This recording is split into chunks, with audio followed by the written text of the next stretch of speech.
Boa tarde a todos. Queria agradecer a presença de vocês, a presença do professor Tundizi, professor Furtado e os demais convidados.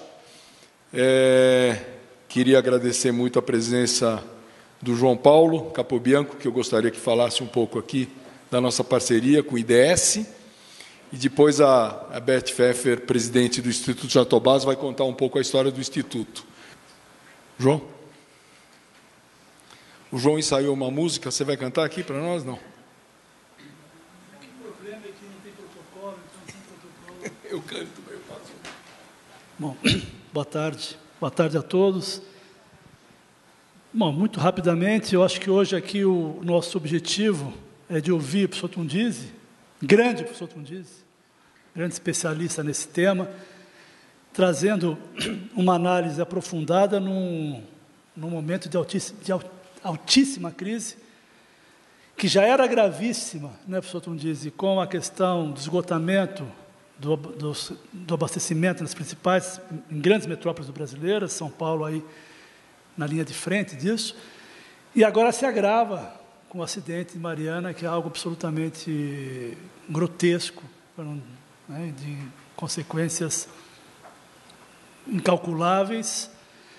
E, ao que parece, a responsabilização está vindo muito devagar, né? Quer dizer que vai ser investido R$1 bilhão para combater o dano ambiental daquele acidente é quase uma piada para todos nós que estamos lidando com essa questão ambiental, né, o tempo todo. Mas é uma discussão extremamente oportuna, e para o IDS, que agradece muito o convite de Jatobás, parabeniza o Instituto Jatobás pela iniciativa, é uma oportunidade única, porque, do nosso ponto de vista, a questão dos recursos hídricos, da gestão responsável dos recursos hídricos, estão diretamente relacionados à questão central do IDS, que é a democracia e sustentabilidade. Para quem não sabe, o Instituto Jatobás nasceu de uma fazenda de café pobre, de gado também pobre. Tinha 4.000 pés de café, morrendo, abandonados, 70 cabeças de gado, uma poeira, uma sujeira, um casal que vivia lá abaixo de dignidade humana. Era assim, desolador. E lá a gente resolveu constituir esse instituto. Engloba a Fazenda dos Bambus, hoje dos Bambus, naquele tempo Fazenda de Nada, um ermo desolado. E nos primeiros anos quando eu assumi essa fazenda, primeiros 2, 3 anos, eu vou entrar com uma historinha pessoal, mas muito rápido. Nas 2 ou 3 estiagens que eu passei lá, desculpa, cai. Eu não tenho prática disso. Mas eu não tenho prática nenhuma disso. Então, nas 2 ou 3 primeiras estiagens que eu passei lá, era desolador. Não tinha água na torneira, nem da cozinha, nem do banheiro, não tinha uma gota de água. Isso era muito triste. O solo de lá, pobre, eu repito, pisoteado pelo gado, não podia se plantar nada. E tinha um pequeno fragmento de floresta virgem, com 90 espécies de árvores nativas. E eu tive muita pena que fosse só aquela ilhota, mas hoje em dia aquela ilhota está reflorestando tudo. O primeiro passo foi tirar o gado. Vendi as poucas cabeças e começamos a mexer com o solo. A natureza é muito lenta, mas ela se vinga. E, por outro lado, ela é muito lenta, mas ela também responde rápido se o homem ajuda. Então, nós temos à nossa disposição, nós temos a possibilidade de conscientização do povo, de recursos tecnológicos, de um reflorestamento consciente, de recursos como o gotejamento, coisa que se faz em Israel, que não tem água, e outros países de seca, desérticos, e toda uma tecnologia e um conhecimento ao nosso dispor. Então, hoje aqui temos expoentes, e o expoente máximo desse conhecimento, o professor Tundizi, que eu quero muito receber, agradecer, e espero que nós possamos ouvir dessas grandes mentes alguma coisa que nos ilumine nesse momento de crise. Obrigada. Boa tarde. Nunca é demais agradecer a presença de vocês, que representam um marco importante nas atividades que nós estamos desenhando no Instituto Jatobás. Vocês ouviram o início da história do Instituto Jatobás, numa fazenda que era em decomposição praticamente, e hoje, quem tiver a oportunidade de visitar a fazenda Jatobás, a sede do Instituto Jatobás, cujo marco referencial é um jatobás de mais ou menos 300 anos. Uma árvore forte, bem enraizada, de grande copa, com uma representação metafórica muito importante das propostas do Instituto Jatobás. O fruto do jatobás é grande, é forte, mas ele é cheio de pó dentro. E a nossa intenção é tornar esse pó numa realidade em termos de alimentação do conhecimento, que é a primeira grande proposta do Instituto Jatobás, de compartilhar conhecimento em sustentabilidade. Na programação do Instituto Jatobás, nós criamos recentemente um celeiro de conhecimento, também chamado de usina de conhecimento, que internacionalmente é conhecido pelo nome de Think Tank. A grande proposta dessas iniciativas é a de produção de documentos de posicionamento. A proposta do documento de posicionamento é olhar o futuro, analisar os conflitos atuais e propor a visão futura para esses problemas detectados. A nossa proposta de celeiro do conhecimento, ela vai além de geração do conhecimento e do compartilhamento disso amplamente. Ela se propõe a reunir pessoas como vocês, para que a gente possa não só compartilhar esses conhecimentos, mas também convocá-los para participar das nossas iniciativas. Por isso, o nosso Think Tank reúne também, além do pilar conhecimento, que gera documentos de posicionamento, como esse que vai ser apresentado e que está disponível publicamente no nosso site, de construir relacionamentos, reunir as pessoas com as suas capacidades, com seus objetivos pessoais, que a gente possa encontrar uma convergência de interesses em torno desses temas. Mas queremos avançar um pouco mais. Queremos também fazer coisas, não só do ponto de vista de produção de material, mas eventualmente identificar tecnologias, conhecimento, pessoas, instituições que tenham interesse de promover atividades em torno do documento ou das ideias ali apresentadas. Dali, o nosso celeiro de conhecimento é chamado de Think and Do Tank, pensar e fazer o conhecimento se transformar em ferramentas, tecnologias e atividades. O Think and Do Tank tem uma proposta de compartilhar conhecimento e de fazer parcerias com pessoas ou organizações. A nossa parceria com o IDS representa o atingimento de uma das nossas metas importantes. Estamos hoje cooperando, compartilhando e realizando esse evento e chamamos outras organizações e pessoas a vir pensar e fazer conosco. Eu coloco para vocês disponíveis no site do Think and Do Tank toda a documentação disponível, qual é a nossa proposta, e nós temos uma linha de base em que esse documento se encaixa perfeitamente.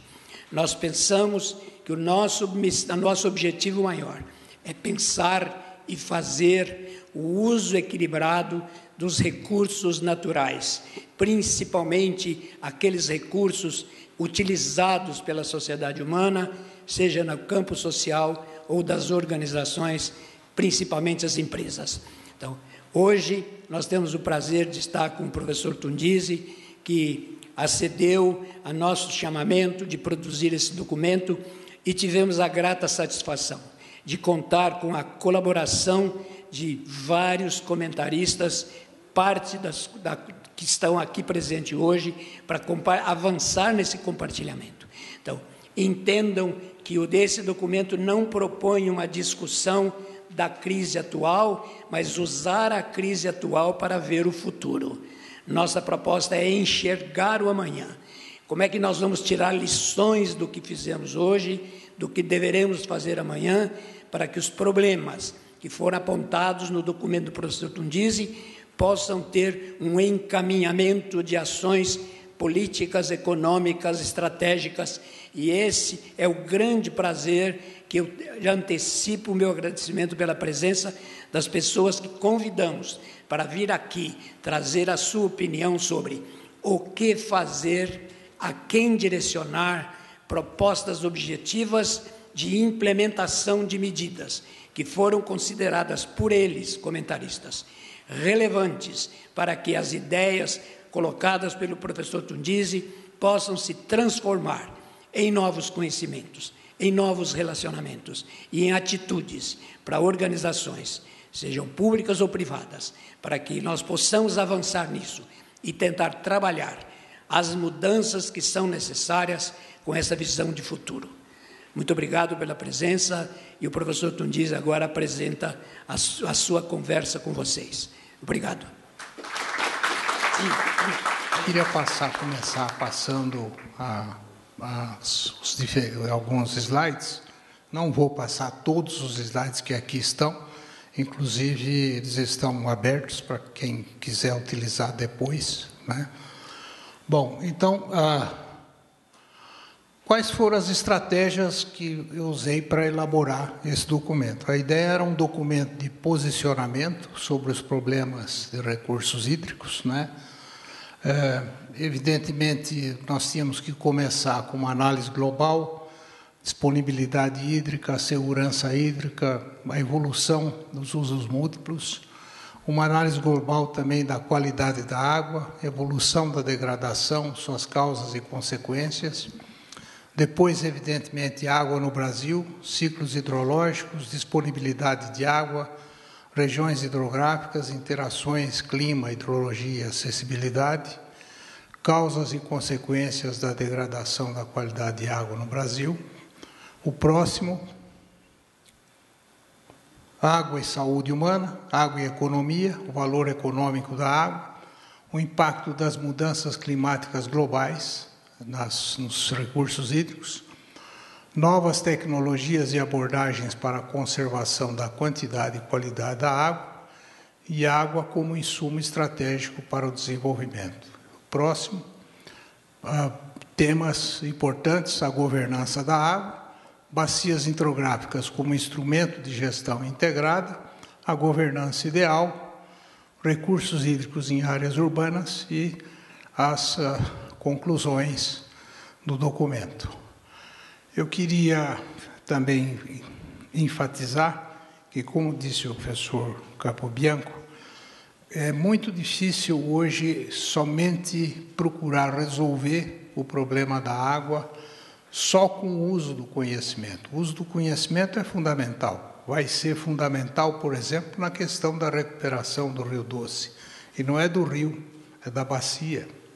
Esse é o grande problema. E o banco de dados sobre o Rio Doce é fundamental. Por isso que eu sempre insisti que as universidades, os institutos de pesquisa têm um papel fundamental no Brasil na implantação do banco de dados, porque depois de um acidente desse, você tem condições com o banco de dados de avançar bastante no processo de recuperação, porque senão você não tem a referência inicial, que é fundamental. Esse vai ser um problema muito grave no Brasil, não é só o Rio Doce. Eu tenho um paper que depois eu vou distribuir para alguns, mas que está disponível no Energy Policy, que eu acabei de publicar com o professor Goldenberg, E a pergunta do tema do paper é How many more dams in the Amazon? O Capobianco sabe disso. Grande preocupação. Estão programadas 92 represas no Amazonas até 2100. Não, fora as PCHs. E nas regiões Peru, Colômbia, Equador e Bolívia estão construindo 114 PCHs nos Andes, que vai também impactar o Baixo Amazonas. Então, ou se trata disso globalmente, ou então esse recurso hídrico do Amazonas, a biodiversidade, tudo vai ser alterado profundamente.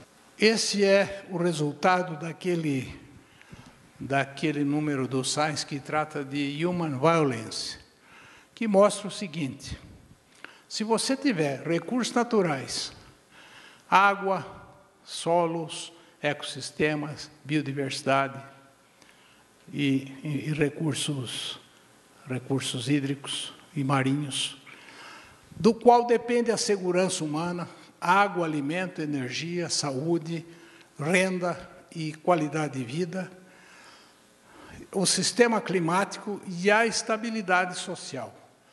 Qualquer alteração em recursos naturais e segurança humana produz instabilidade social e aumentando a vulnerabilidade ambiental, você tem um conflito. Ou seja, muito da violência humana no futuro pode ocorrer em função desses dois problemas: vulnerabilidade ambiental e vulnerabilidade humana ao problema da falta de recursos e por interação com o sistema climático ou ações do homem. Isso é muito sério, é extremamente sério. E se você tiver essas crises e uma resposta da população humana relacionada a essas crises, nós tivemos alguns ensaios no ano passado, em Itu, por exemplo. A população colocou fogo na Câmara Municipal, que não tinha nada a ver com a falta de água, mas em alguém tinha que descarregar a violência. Começou a assaltar carro-pipa, foi uma microescala, mas um sinal. Agora, pensem nisso numa metrópole como São Paulo, com 22 milhões de habitantes, sujeitos a essa vulnerabilidade e à instabilidade. Tem que pensar nisso, isso é muito sério. E não é só São Paulo. O país todo pode sofrer com esse processo. Que cada um de nós, quando se depara com as questões de recursos hídricos, sempre, reiteradamente, acaba por dizer, bom, existe um problema, uma crise de governança. Né? Qual é a forma, qual o modelo com o qual a sociedade vai se organizar, rever formas de trabalhar, pensar as instituições, pensar as culturas que giram em torno da gestão de recursos hídricos, como que nós vamos fazer diferente. Né? E eu acho que essa discussão ela é muito oportuna e ela coloca na mesa, em realidade, uma discussão que começou logo depois da Constituição de 88 e que está na hora de ser retomada. Não é? Porque, não sei até que ponto isso é claro para todo mundo que está aqui, certamente para o professor Tundizi é claríssimo, para a maior parte talvez seja também, que nós fizemos um grande esforço, o Brasil, né, a começar em São Paulo, depois foi reproduzido no resto do Brasil, um grande esforço para repensar a gestão de recursos hídricos e conseguimos avanços, logo depois da Constituição de 88, que foi a ideia de que a gestão de recursos hídricos deveria ser descentralizada por bacias, deveria ser participativa, ter o envolvimento de cada um dos usuários da água, não poderia mais ser definida em função das demandas de determinados setores com muito peso econômico, a começar o setor hidrelétrico. Enfim, foi feita essa discussão e se montou um modelo de governança.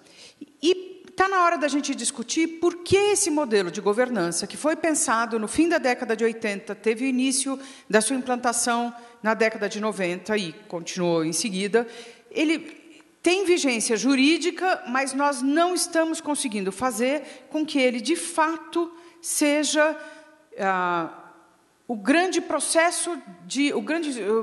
espaço para os processos de tomada de decisão a respeito do uso da água, dos investimentos para a água, o fórum em que a sociedade se organiza para discutir como apontar na direção da sustentabilidade e ultrapassar esse período tão evidente de crises. Eu acho que, na hora em que a gente observa como as dificuldades que existem em promover a governança, eu acho que hoje o que nós temos é desgovernança, não?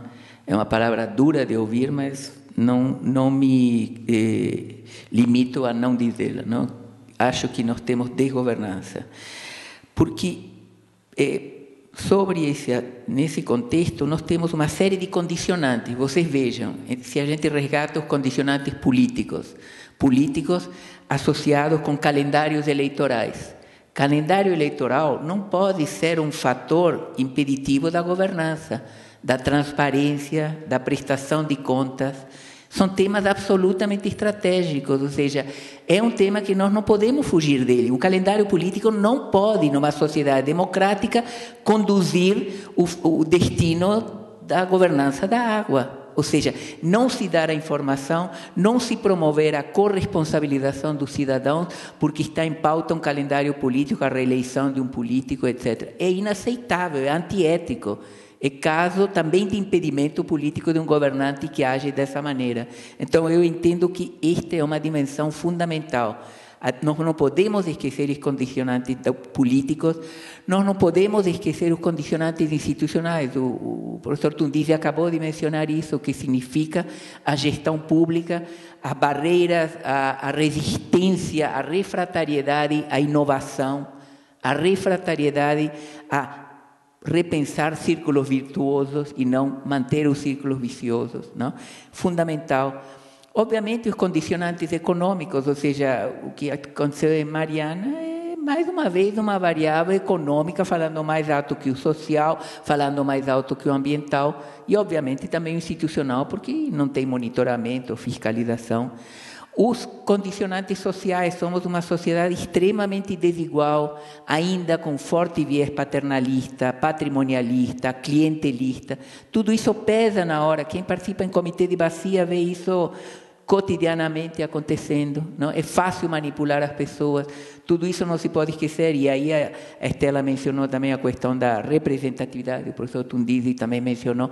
E claro, quando estamos falando de uma cidade de 11 milhões de habitantes, uma região metropolitana de 22, as variáveis tradicionais da representatividade se tornam cada vez mais difusas, é cada vez mais difícil dizer quem nos representa, não? A Malu participa tanto no Médio Tietê, acompanha isso, não? Então, isso também tem que ser repensado, não? A representatividade, o que quer dizer? Eu já fui do Comitê do TT, eu me envolvi por uma razão existencial, cultural, acadêmica, para entender um pouco o que acontecia. E como que eu transmitia isso dentro da universidade? O que eu fazia? Não?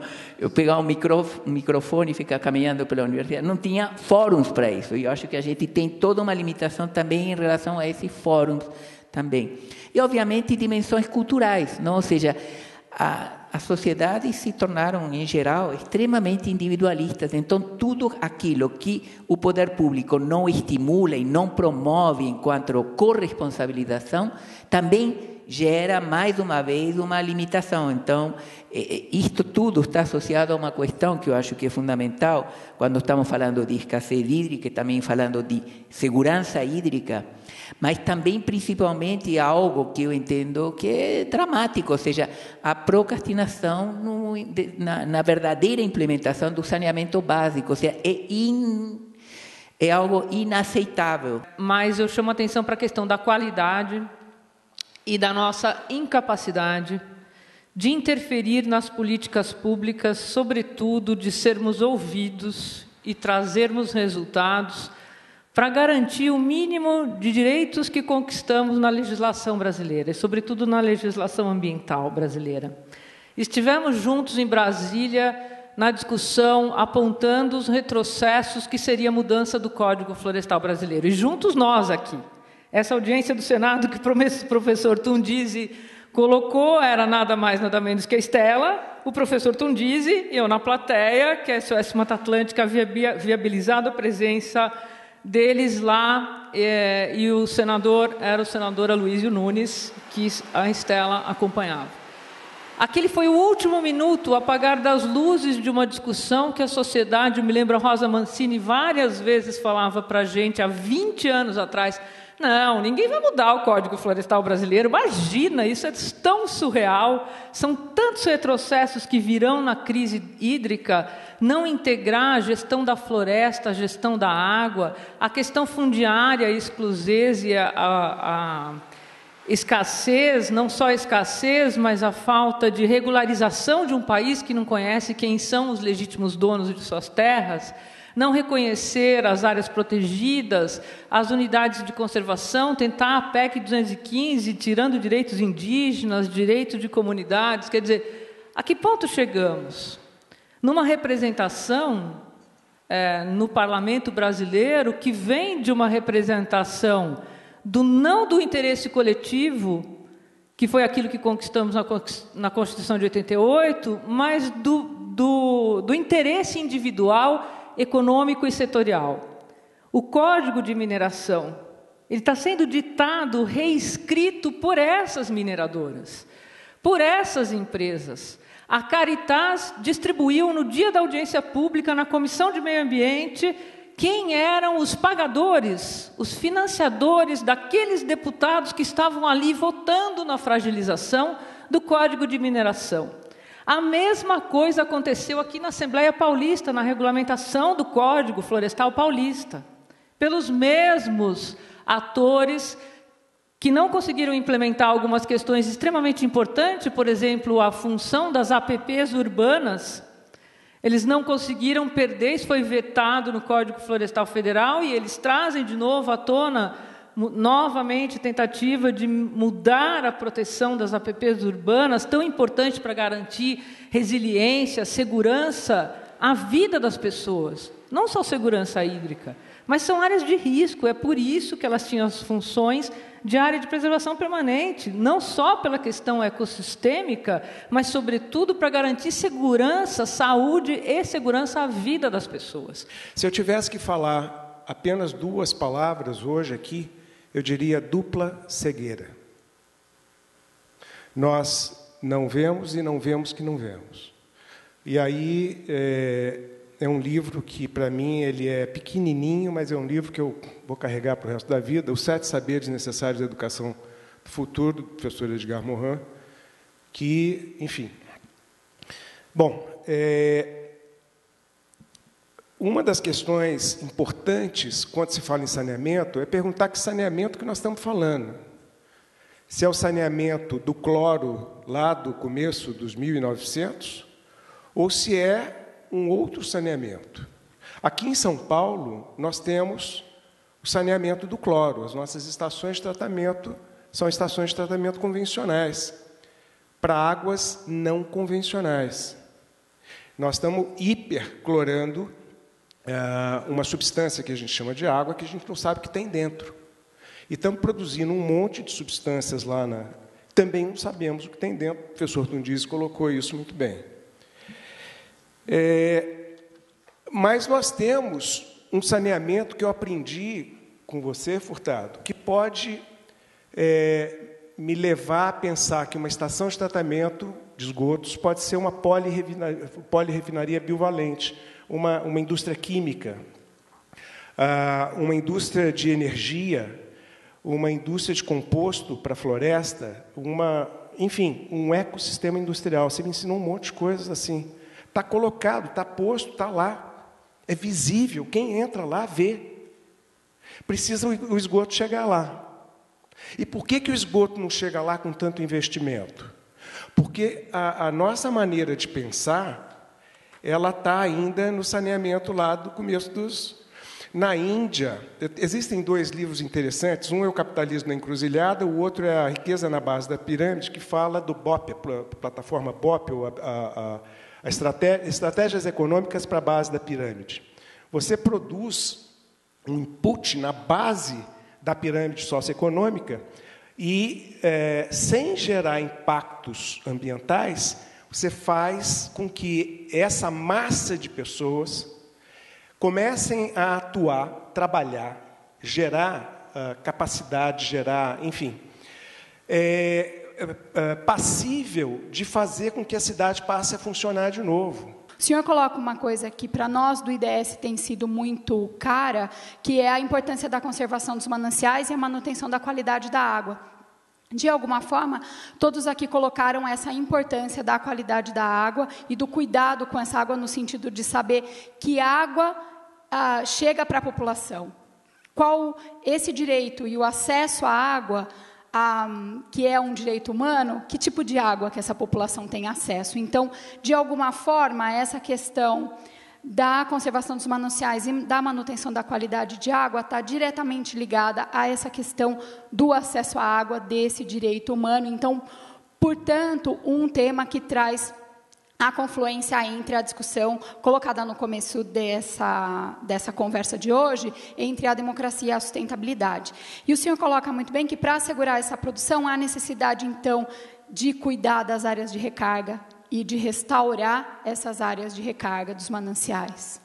Nós gostaríamos que vocês, todos da plateia, e a mesa, a bancada aqui, pudessem sugerir medidas objetivas de como implementar determinadas soluções, determinados procedimentos, determinadas ideias. A quem direcionar essas ideias? Estamos convidando vocês da plateia para fazer isso. Nós não podemos prometer, porque nós somos poucos índios, e de fazer isso num tempo rápido, mas divulgaremos todas as sugestões através do nosso site do Think and Do Tank Sustentabilidade. Nós gostaríamos muito, não é nem gostaríamos, nós gostaríamos muito de transformar algumas dessas sugestões, alguns caminhos sugeridos, em ações proativas, encaminhando essas propostas de resolução a quem dê direito, seja na sociedade civil, seja no setor privado, seja no setor governamental.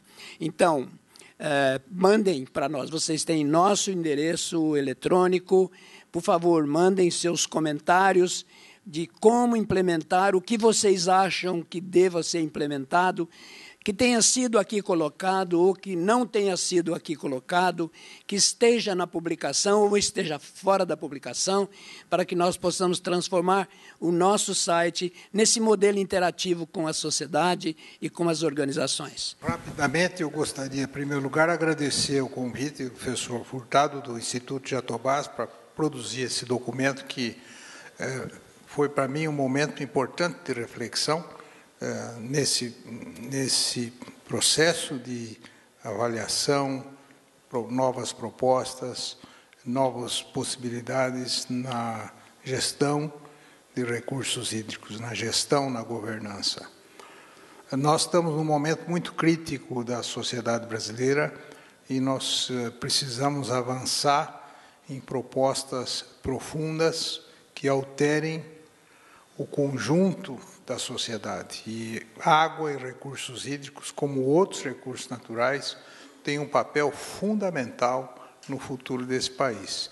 Eu selecionei algumas palavras-chave de toda a discussão que eu vi desta ilustre mesa. Agradeço a oportunidade de compartilhar com vocês as ideias que colocaram aqui, mas eu gostaria de dizer essas palavras. Primeiro, saneamento básico, fundamental e integrado.